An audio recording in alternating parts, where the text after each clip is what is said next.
Welcome to my train hobby.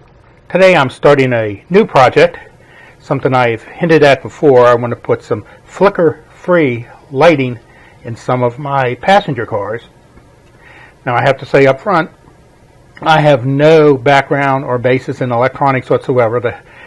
I'm basing everything on either a magazine article I saw probably about 4 years ago in Classic Toy Trains. There's lots of articles on how to make some of these components on the internet, and a lot of this came out of YouTube, and of course I got some help from my older brother on this.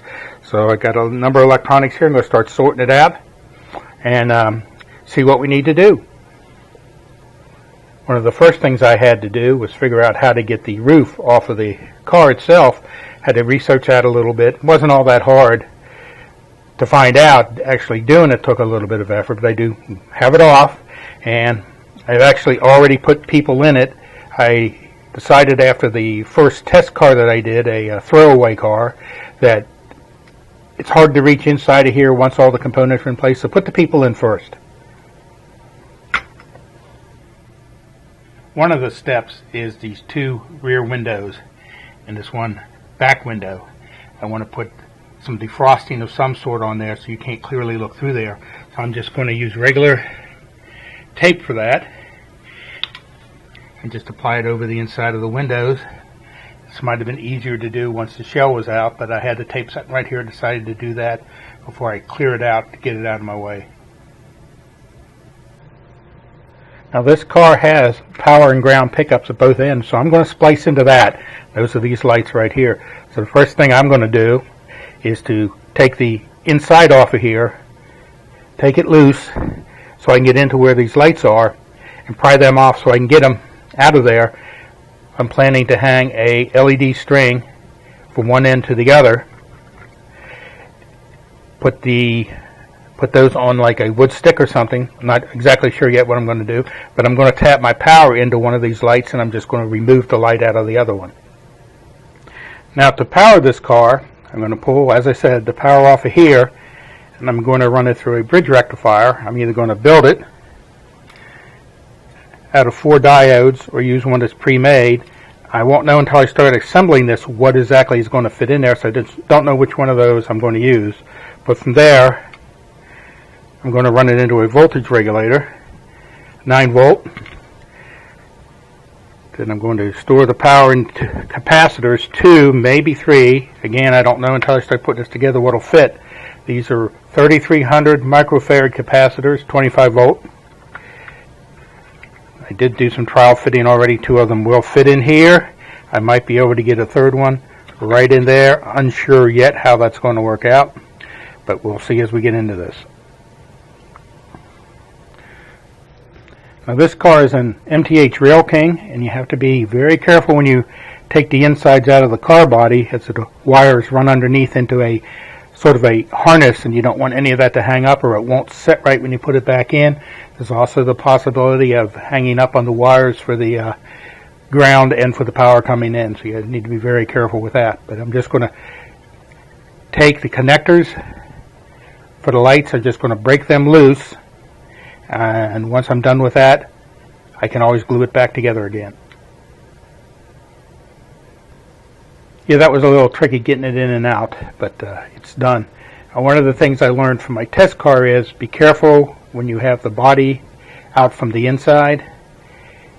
Don't touch the windows, or if you do, make sure you clean them. It's terrible getting the whole thing put back together and then finding out that you've left some fingerprints behind or other dirt. Be careful of the people in there. I knocked 2 loose. I had to just re-glue them, but I have the light holders out and I'm ready to splice into them.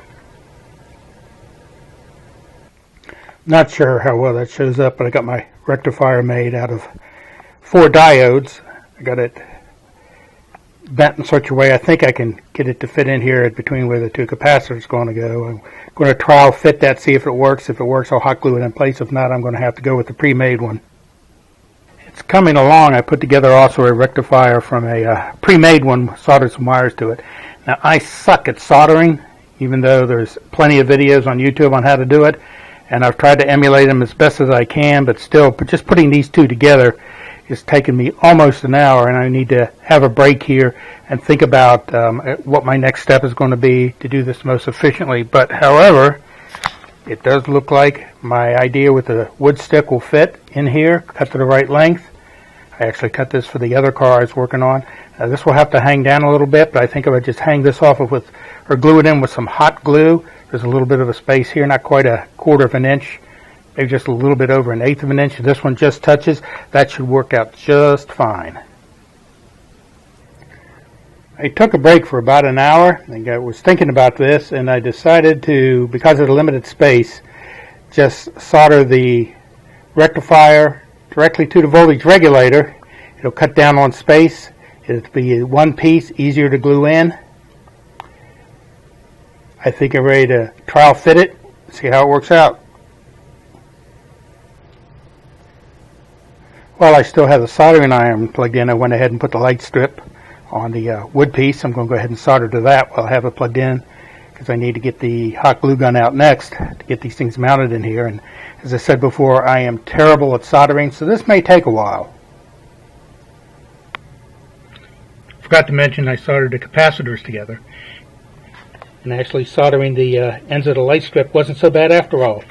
Only took me probably less than a minute to do both sides. I've hot glued the rectifier regulator in place. It's a little higher up than I want it to be. I should have measured it before I put it together, but it's not too high. It'll be all right. Now I've only got one outlet over here, so now that I've hot glued that in place, I want to do some more soldering, get this hooked into the capacitor. So I've got to plug the soldering iron back in and wait for it to warm up. I'm going to be bouncing back and forth between that and the hot glue gun for a little while here.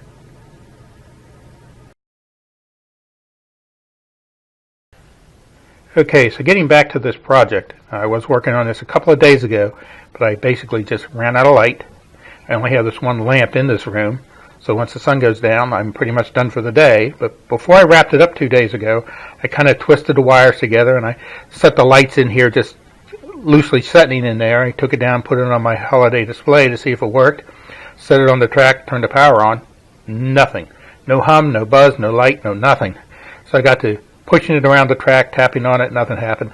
I started fiddling around some with the components in there. I noticed the rectifier was real hot. So I cut the power, took it off the track, and I set it aside till today.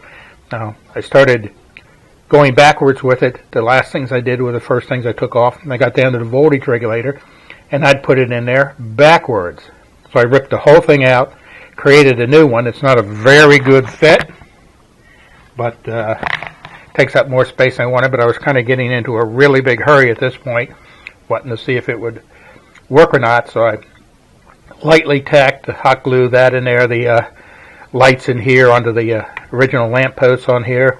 Everything should be correct now. I'm going to take it down and put it on my holiday display and see if it works. And if it does, I'm going to bring it back up, permanently glue all the parts together, put the roof back on, and call it a finished project. Down and dirty, but it's done. And I don't know if you can see it despite what I said about being careful of the windows. I've got glue on the outside and on the inside of this one. This is right where I would grab it every time. And somehow I got it off my hand onto the window, and now it's just too hard to get to the inside there to get it out. In the near future, I'm going to try to do another video, better document the steps, make a little bit better quality video, and have something a little bit better presentation to present. And if I do, I might take this video down. I really think it came out bad, but I really did want to document my first attempt at doing something like this.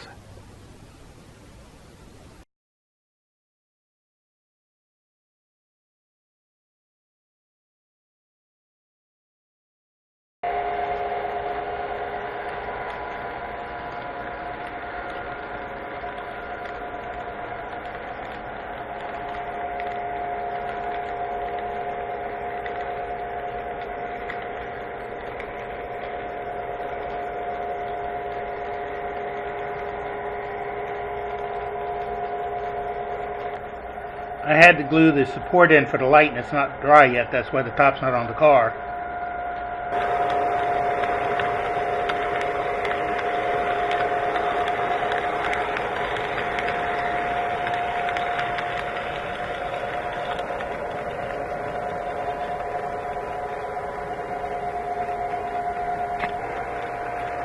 Let's see how long the lights stay on when we cut the power.